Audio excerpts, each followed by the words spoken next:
Hey there, it's Sean McGeever. I am doing a Talk Tuesday. I happen to be in beautiful Colorado Springs, Colorado. That's Pikes Peak, I think, right behind me.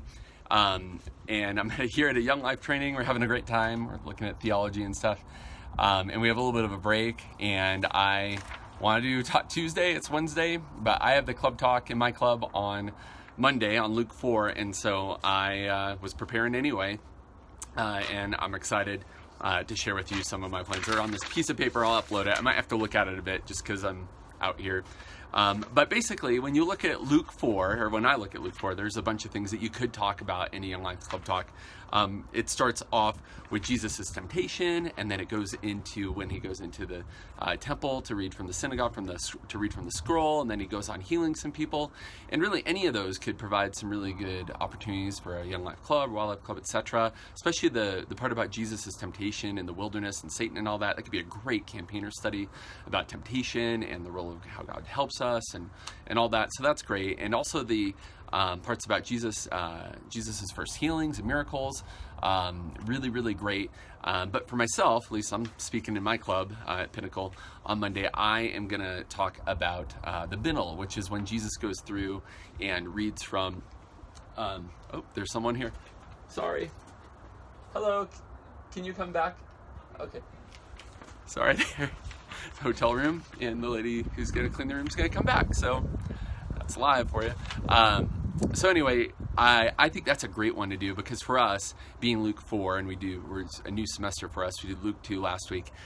This is a great opportunity to kind of talk about what Jesus is saying right at the get-go, kind of like his like thesis. He's like, here's what I'm about to do. He's just proclaiming and kind of getting it started. So I think this is a great Luke 4, the part where Jesus talks about what the gospel is and what he's going to do that's where I'm going to start. We'll get to all the miracles and stuff later. So I don't want to miss this part while we can still do it. So anyway, for me, it comes down from to Luke 4, 16 through 19.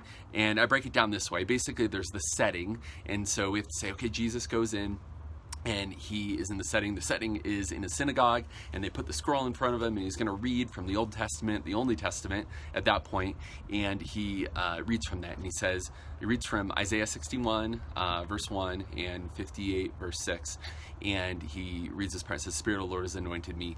And so there's the setting. That's the first part. Then the second part would be, who is Jesus? And he is someone who is filled and anointed with God's Spirit. Basically, he's showing continuity with the God of the Old Testament, and he's saying, here I am. I'm going to speak for the Spirit. I am the same person. And so it's a little about who is Jesus. And then for the rest of the couple verses there, I think it's the purpose. So we have the setting, and then we have the setting, and then we say, who is Jesus? And then we talk about what is the purpose of Jesus.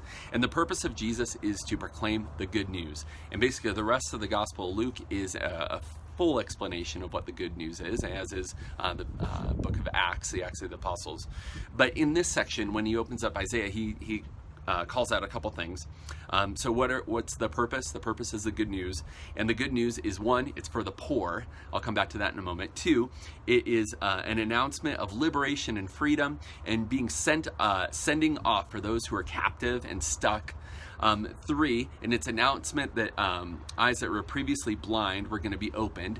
And then 4, he comes back and says something similar, which is the announcement of liberation, freedom, and quote unquote sending off of those who are crushed and hopeless. And if you want to know what the good news is, that comprehensively captures so many great angles that if you want to know what Jesus is about and why he came, it's for exactly those reasons. We don't have to, say that's my opinion. That's what Jesus said his purpose and kind of the setting off of his ministry is going to be about. And then the last part, after it goes through those 4 purposes, he talks about the timing, which is now. Now is the arrival of the beginning of the good news. So anyway, I think that it sets up really well. Here's the setting, here's who Jesus is, here's the purpose of Jesus, and here's the timing, which is absolutely now. This isn't something that happened, just with Isaiah hundreds of years ago. This is right now. It's being fulfilled in your midst. So as far as a couple main points that you could go, or I'm thinking about going with, is one is, do you need good news? So he said, this is what the good news is. Do you need this good news? And you get to say, are you someone who needs some good news today? I know I am, etc. So possible main point. And the good news is that Jesus frees us from sin, opens our eyes to what matters, gives us hope, and wants us to do it now, wants us to enter into that now.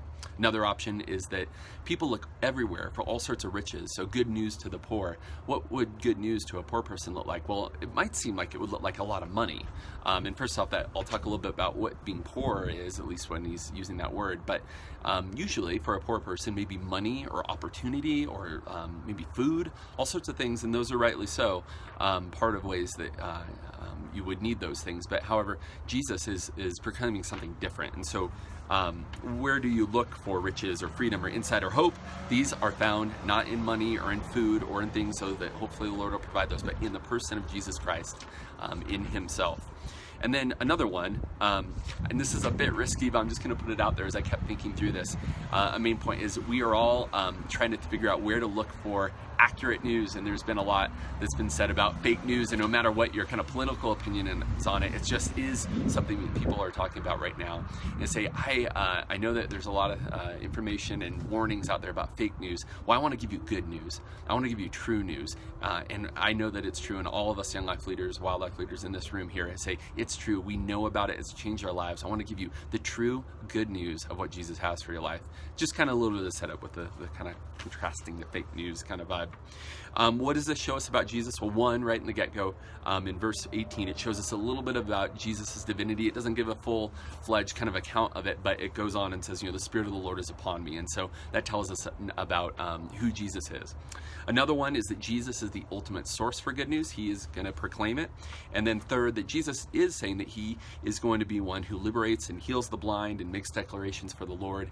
And so these are things that Jesus does. Like, for instance, later in Luke, he does heal the blind in Luke 7:21. What does this have to do with our life? Well, what do we consider good news? For us, would it be maybe money or food, and those are not necessarily bad news, but what is the best news that we could hear? So what is it that we're searching for? Like, if someone could say, guess what? I've got the best news. What is it that you, whoever you're speaking to, what is it that you would want to hear next? I got the best news. And Jesus is saying that he is the source of the best news. Also, what does this have to do with our life? Where do we look for good news? We look in lots of places.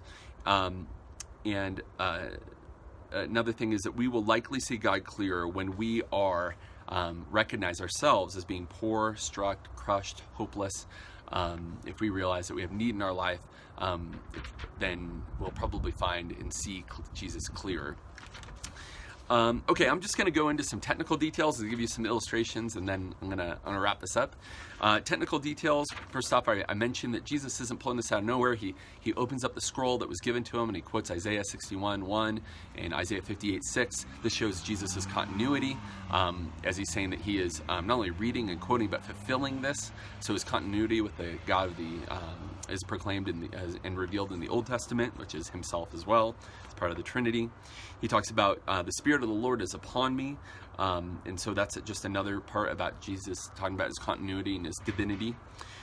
He uses the word anointed. So like whenever we do club talks, want to explain any word that you go, I've never, most people wouldn't know what that word is. So anointed technically means a person who's assigned for a task.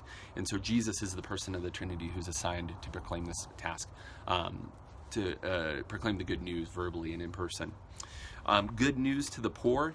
Just a little factoid in my just background. Good news, the Greek word is euangelion, and when you spell it out, it looks very similar to our word for evangelism, and that's on purpose because that's where it comes from. So whenever we use the word evangelism, we are basically connecting it back to the good news, and whenever we use good news, it's evangelism. So we're euangelions, good messengers, is what we're doing there.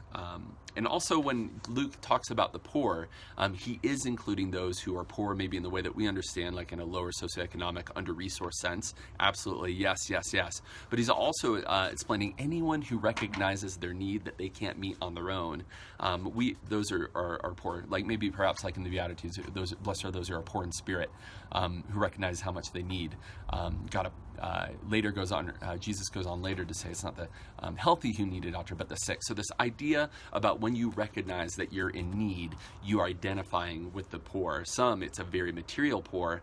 Others, it might be more of a metaphorical. Maybe you could have all the resources in the world, but you could still be absolutely poor in so many ways. And so this concept of poor is broader, but also inclusive of under-resourced and economically poor. When it talks about liberty to the captives and liberty to those who are oppressed, I use the word sending off because that's what the Greek word is in there. And actually, I think it's really neat, this idea of being sent off. Captives who are being sent off. So the picture would be someone who's maybe in prison or captive, but I like the idea of a prisoner, and they've been in a jail cell their whole life, and the jail cell door is open, and they're walking down the pathway that they've never had gone down before, which is the exit of the prison, and they're being sent off. So that's what the gospel is meant to do, is saying we are now sending off those who previously were captive, who were without hope, who were crushed in spirit. This is you being sent off. Jesus is the announcement of the sending off that is capable through the life of following Christ. And then the last one is the year of the Lord's favor. Those in his midst were probably thinking of the year of Jubilee, which is an Old Testament concept, which is wonderful and radical, about freedom and forgiveness of debt and all this. But here he's probably just saying much broader, forgiveness and everything. And it's not just in 1 year or every 7 years or every 79 years, the big old Jubilee. He's talking about right now, every day, because of Jesus. It is available at all times. You do not need to wait. And so that happens now. The year of the Lord's favor is now. Okay, so I'll wrap this up. A couple illustration options. One would be, and it'd be a good one for this week because of the Super Bowl, that the Tom Brady video, and I'll have a link to it in the website. You can just Google it. But Tom Brady on 60 Minutes a long time ago talked about all of his success and that he still wasn't happy. He said, why do I have all this? If I really knew, I just don't know. And so even though he was incredibly rich, he actually was truly poor. If you watch the video, it's just amazing. He has this just little glimpse there. He moves on from it quick, but you can just see a loud car driving behind you. You could just see the look in his eyes where he doesn't have what he really wants, though he's found all this success. So one would be this Tom Brady video. Another possible illustration could be other announcement videos. So the ones that I'm thinking of are the ones that a lot of people post online for when they're getting engaged, or when they know that they're going to have a child, or the announcement of their child's name or gender. These sort of like announcement videos, which are really popular. I could see a Club Top opening with something like that, a fun one, maybe someone that you know, maybe your own, or whatever. You could even make fun of them if you want, and just say, we love announcements. You get excited. What is it that they're going to say? What is it that they're going to do? Well, this is Jesus's announcement. He's going to tell them exactly what he's about. He's about the poor. He's about opening your eyes. He's about helping those who are crushed and hopeless. This is what he's about. And so just the idea of an announcement being something that we all look forward to and we like talking about.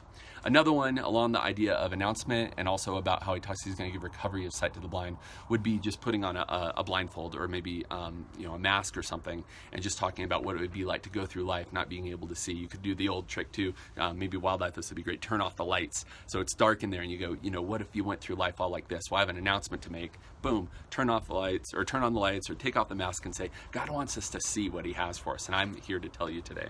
So anyway, I hope those help you. I know that on Monday I have my club talk on this for my club. I'm looking forward to it, and I don't want you to copy anything I say. Please study the scriptures on your own, think through it, but I hope maybe an idea or two here is helpful for what you have going on. All right, talk to you later. Bye.